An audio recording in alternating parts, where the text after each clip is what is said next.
अस्सलाम वालेकुम, आप देख रहे हैं 92 डिजिटल। मैं हूं फैसल अब्बासी। पड़ोसी मुल्क भारत में चल क्या रहा है? दिल्ली के दरो दीवार गूंजते रहे हैं गुज़श्ता रोज़।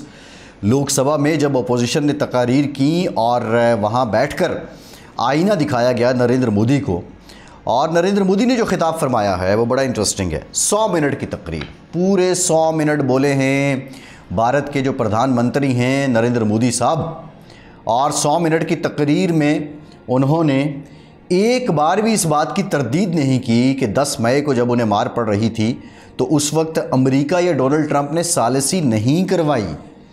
ट्रंप की सालिसी की कोई तरदीद नहीं की गई है। दूसरी जो इम्पोर्टेंट बात है, चीन का नाम एक बार भी नहीं लिया गया है नरेंद्र मोदी साहब की तरफ से। तीसरी इंपॉर्टेंट बात यह है कि राफेल के बारे एक भी बात नहीं की है नरेंद्र मोदी ने, और वो अपनी कामयाबियां गिनवाते रहे हैं, और वो कामयाबियां जो माजी की थी, और अपने सेना के फ़ज़ाइल बयान करते रहे हैं। लेकिन मोदी के साथ क्या हो रहा है? मोदी क्या वज़ीर-ए-आज़म रहेंगे, या मोदी की वज़ारत उज़्मा का सिंहासन इस वक्त डूबने वाला है? ये एक बहुत बड़ा सवाल है, और ये इक़्तिदार मंडलाता और ढोलता हुआ जो नरेंद्र मोदी का है, इसका मुस्तक़बिल क्या है? आज के वीलॉग में मैं इस बारे बात करूंगा। लेकिन आज की जो सबसे बड़ी डेवलपमेंट है वो बड़ी इंटरेस्टिंग है। इंटरेस्टिंग इसलिए है कि कल तक बगलगीर, शीरो शक्र, एक दूसरे के मुरव्वत से सरशार और एक दूसरे के साथ मोहब्बत का प्रचार करने वाला अमेरिका और भारत अब बाज़ाब्ता आमने सामने आ चुके हैं। आज अमेरिकी सदर डोनाल्ड ट्रंप ने यह अनाउंस किया है कि वो भारत पर 25% टैरिफ आयद कर रहे हैं। यानी अब जब भारत कोई चीज़ भेजेगा या बेचेगा अमेरिका में, तो वो 25% टैक्स उसको अमेरिका को देना पड़ेगा। और साथ ही साथ डोनाल्ड ट्रंप ने यह भी कहा है, अरे आप हैं तो हमारे दोस्त, लेकिन आपने इतने टैक्स लगाए हुए हैं अपने यहाँ कि हमारे साथ कोई इतना अच्छा तिजारती कारोबारी सिलसिला नहीं बना है। और दूसरी बात उन्होंने ये भी कहा कि दोस्त ये भी सुन लो कि अगर अब रूस के साथ तिजारत करोगे, कारोबार करोगे, तो तुम पर जुर्माना भी लगेगा, और ये बहुत दूर की बात नहीं है। ये अगले 48 घंटे में सब कुछ नाफिजुल अमल होगा। यानी 1 अगस्त से 25% टैरिफ भारत को देना पड़ेगा। और ये ऐसे वक्त में फ़ैसला आया है कि जब भारत को मार्का हक़ में शिकस्त हुई और भारत की रिक्वेस्ट पे सालिसी की ट्रंप ने, और सीज़ फायर हुआ, और उसके बाद बकौल राहुल गांधी के, और हमने देखा भी राहुल गांधी कल ये कहते हुए बड़े जज्बाती हुए कि भाई हमें ये बताया गया है कि दुनिया ने दहशतगर्दी की मज़म्मत की है, और उन्होंने नाम लिया सुब्रमण्यम जयशंकर का, कि उन्होंने फरमाया कि दुनिया ने दहशतगर्दी की मज़म्मत की है। और राहुल गांधी ने फरमाया कि एब्सोल्युटली राइट, एब्सोल्युटली करेक्ट, जो भारतीय वज़ीर ख़ारिजा ने कहा है।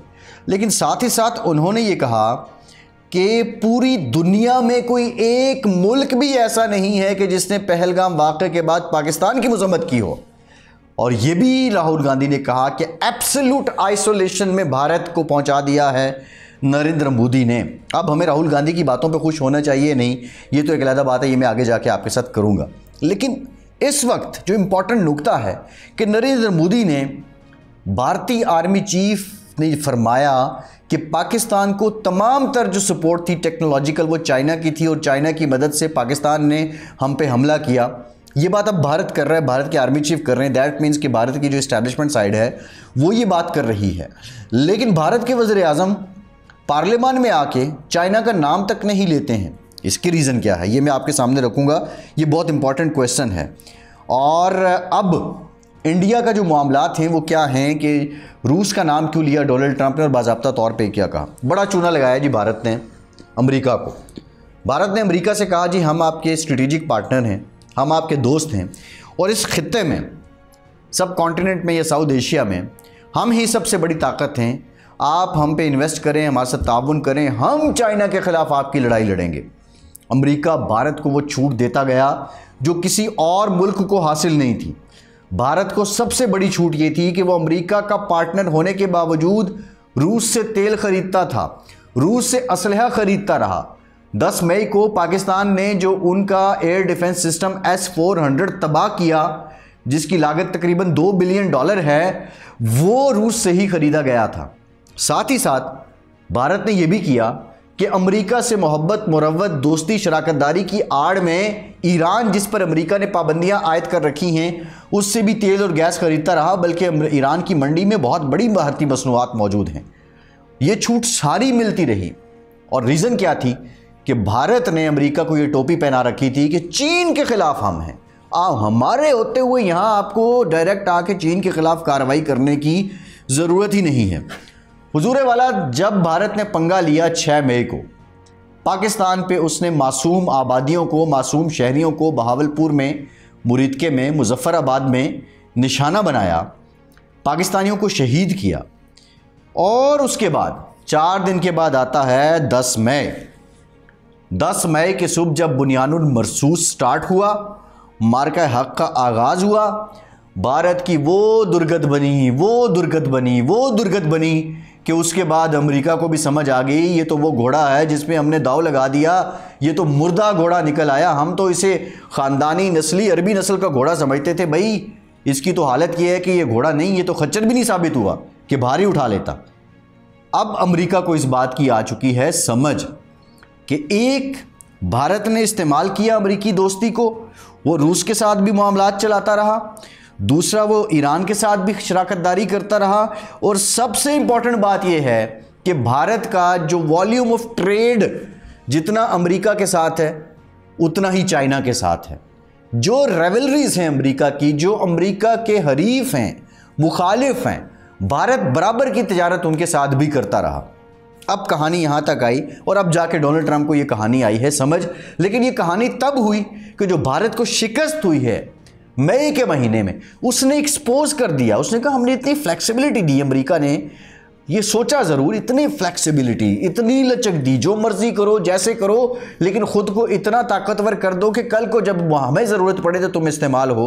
उसने देखा कि पाकिस्तान जो 25 करोड़ का मुल्क है और 1.5 अरब आबादी वाले भारत को उसने नाको चने चिपवा दिए हैं। तो ये कहानी हुई है भारत की।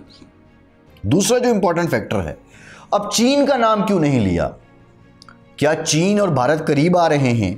Not at all. मैं पहले भी अपने वीलॉग्स में जिक्र कर चुका हूं, चीन और भारत के बहुत ज़्यादा इस वक्त मसाइल हैं और चीन ये समझता है कि भारत सिर्फ फरेब दे सकता है। भारत अमेरिका का पिट्ठू है और उस पर भरोसा नहीं किया जा सकता। और ये चीन ये भी समझता है कि जो मुफाद, ये जो तारीख़ी रफ़ाक़त और दोस्ती पाकिस्तान के साथ उनकी है, वो भारत के साथ हो भी नहीं सकती है। और चीन को अब SCO जो है, शंघाई कोऑपरेशन ऑर्गेनाइजेशन जो है, अब भारत उसको इस्तेमाल कर रहा है अगेंस्ट अमेरिका और ये कह रहा है कि हम अपना सारा वज़न SCO में डालेंगे। SCO में अगर भारत अपना वज़न डालता है तो उसको फिर पाकिस्तान के साथ मामलात ठीक करने पड़ेंगे, क्योंकि चीन का तकाजा ये है। और SCO में अगर भारत आता है तो फिर भारत को कश्मीर के मामले पे भी पाकिस्तान के साथ बात करनी पड़ेगी। भारत को वो प्रॉक्सी वार जिसका आज जिक्र किया है आर्मी चीफ ने, जो बलूचिस्तान के अंदर चल रही है BLF के ज़रिए, BLA के ज़रिए, उससे भी पीछे हटना पड़ेगा। सिर्फ और सिर्फ चीन का नाम इसलिए नहीं लिया गया कि नरेंद्र मोदी ये बताना चाह रहे थे डोनाल्ड ट्रंप को कि अगर आप हमारे साथ ताउन नहीं करेंगे, हमें लचक नहीं देंगे, हमें माजी की जैसी मरात नहीं देंगे, तो हम चीन के साथ रल जाएंगे। ये अब नरेंद्र मोदी बताना चाहते हैं। दूसरी तरफ सूरत हाल ये है कि चीन भारत के साथ अपने मामलात उस सतह पर नहीं लेके जाना चाहता। वो कारोबारी लिहाज से तो ठीक है, लेकिन सफारती और स्ट्रेटेजिक वो नहीं चाहता। वो पाकिस्तान के साथ अपने मामलात सीधा करना चाहता है। ये बड़ी इंपॉर्टेंट डेवलपमेंट्स हैं। अब भारत अगर रूस से तेल खरीदेगा तो उसको जुर्माना आयद होगा उस पर। लेकिन सबसे बड़ी बात यह है, बीच की कहानी ये है कि डोनाल्ड ट्रंप को ये जो सारे ग्रीवेंसेस हैं, उसके साथ साथ उन्हें एक ये भी शिकवा है भारत से कि नरेंद्र मोदी और उसके जयशंकर फ़ोन करके दरख्वास्तें कर रहे थे कि हुजूर जंग बंदी करवा दें, और पाकिस्तान ने कहा था जी जंग बंदी होगी, लेकिन कश्मीर के मामले पे और जो बाईलैटरल इश्यूज़ हैं उस पर मुज़ाकरात करने पड़ेंगे। लेकिन अब तक भारत मुज़ाकरात की मेज़ पर नहीं आया, जबकि पाकिस्तान जो है उससे जो बात की गई उससे कंक्रीट बात की। और डोनाल्ड ट्रंप का, राहुल गांधी का ये कोट करना कि डोनाल्ड ट्रंप ने ये कहा कि मैंने जो पाकिस्तान के आर्मी चीफ फील्ड मार्शल हैं उन्हें वाइट हाउस में इसलिए मदऊ किया, उन्हें दोपहर के खाने पर इसलिए बुलाया कि मैं फील्ड मार्शल आसिम मुनीर का शुक्रिया अदा करना चाहता था कि उन्होंने जंग को आगे नहीं बढ़ाया। दैट मीन्स कि पाकिस्तान इस पोजीशन में था 10 मई को कि वो चाहता तो जंग आगे बढ़ा सकता था, भारत को और नुकसान पहुंचा सकता था, लेकिन ट्रंप ने जब कहा कि जंग रोक दीजिए तो पाकिस्तान ने जंग रोक दी और पाकिस्तान ने कहा कि ये जो इश्यूज़ हैं पानी के, कश्मीर के, बायलैटरल, इस पे आएँ और हमारे साथ गुफ्तगू करें। जो सबसे बड़ा चैलेंज है राहुल गांधी की तरफ से दिया गया है नरेंद्र मोदी को, उन्होंने कहा अगर दम है तो एक बार कह दें कि ट्रंप झूठ बोल रहा है। यानी हमारे वो ज़बान में कहते हैं ना, अगर तुम अपने बाप के बच्चे हो, अगर तुमने अपनी माँ का दूध पिया है, अगर तुम इतने बहादुर हो तो एक बार कह दो कि ट्रंप झूठ बोल रहा है। लेकिन नरेंद्र मोदी ने उसका नाम नहीं लिया। हालात इस वक्त बीजेपी के और नरेंद्र मोदी के बहुत पतले हो चुके हैं।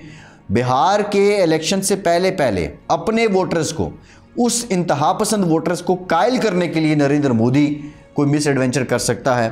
बहरहाल अल्हम्दुलिल्लाह पाकिस्तान इज़ रेडी, पाकिस्तान इसके लिए तैयार है। लेकिन ये जो सारे हालात वाक़यात हैं आपके सामने रखने का मकसद ये है कि इस वक्त जो पाकिस्तान के पास मौका है, इस मौके को हमें खुशी में ज़ाया नहीं करना है। हमें अपने डिप्लोमेटिक फ्रंट्स को, स्ट्रेटेजिक फ्रंट्स को इतना खोलना है, इतना एक्टिव करना है कि हमें कश्मीर के मामले पे भारत को लाना होगा। ये ऑपरेशन महादेव शाहदेव, इन सब को एक्सपोज करना होगा। इस वक्त दुनिया पाकिस्तान के हक़ में है, दहाइयों बाद हमें ये मौका मिला है और इस मौके का हमें फ़ायदा उठाना होगा। वज़ीर ख़ारजा इसहाक़ डार साहब को ज़रूर मैं ये क्रेडिट दूंगा कि उन्होंने अमरीकी सरज़मीन पे बैठ के बड़ा क्लियर किया है कि पाकिस्तान का इज़राइल को कबूल करने का कोई मंसूबा नहीं है। उन्होंने ये क्लियर किया है कि पाक अमरीका ताल्लुकात पाक चीन दोस्ती की वजह से मुतासिर नहीं होने चाहिए। यानी चीन के साथ जो हमारी दोस्ती है, शराकतदारी है, वो अपनी जगह है। अमरीका के साथ जो ताल्लुकात हैं वो अपनी जगह हैं। हमारे ताल्लुकात अमन के उसूल पर हैं। और ये सबसे इम्पॉर्टेंट बात की है कि हमें अमरीकी इमदाद नहीं चाहिए, हमें ट्रेड चाहिए। We want trade. ये इस वक्त जो हालात हैं, इन हालात में पाकिस्तान के पास बहुत ओपन मौका है और पाकिस्तान को इसका फ़ायदा उठाना चाहिए। रही बात कि नरेंद्र मोदी अगर चला जाता है, वहाँ पे कांग्रेस आ जाती है, कल भी मैंने बात की थी, तो पाकिस्तान को उसका कोई फ़ायदा नहीं है। हाँ, ये फ़ायदा हमें ज़रूर है कि मोदी कमज़ोर हो रहा है, इंडियन गवर्नमेंट कमज़ोर हो रही है, इंडियन रियासत कमज़ोर हो रही है, इंडियन सफारतकारी कमज़ोर हो रही है। लेकिन इसको रिप्लेस करके कोई और आता है, एक फेस सेविंग मिलती है, तो शायद ये हालात हमारी फेवर में ना हो। अब कांग्रेस हो, राहुल गांधी हो या नरेंद्र मोदी हो, हमें फ़ायदा इसलिए नहीं है बिकॉज़ इंडिया की रियासती पॉलिसी पाकिस्तान मुखालिफ है। इंडिया की रियासती पॉलिसी है कि उन्होंने कश्मीर के मामले को मुतनाज़ा रखना है। इंडिया की रियासती पॉलिसी है कि उन्होंने पाकिस्तान में, बलूचिस्तान में प्रॉक्सी वॉर खेलनी है। इंडिया की रियासती पॉलिसी है कि उन्होंने, कश्मीरियों ने सर उठाना है तो उन पर जुल्म व सितम, जबर बर्बरियत, फस्तायत बर्पा करनी है। ये इंडिया की रियासती पॉलिसी है। उसमें हुकूमत कांग्रेस की हो, बीजेपी की हो या आम आदमी पार्टी की हो, कोई भी हो, ये उनकी रियासती पॉलिसी है। पाकिस्तान को इस रियासती पॉलिसी को देखते हुए अपने मामलात को आगे लेके जाना है। फैसल अब्बासी को इजाज़त दीजिए।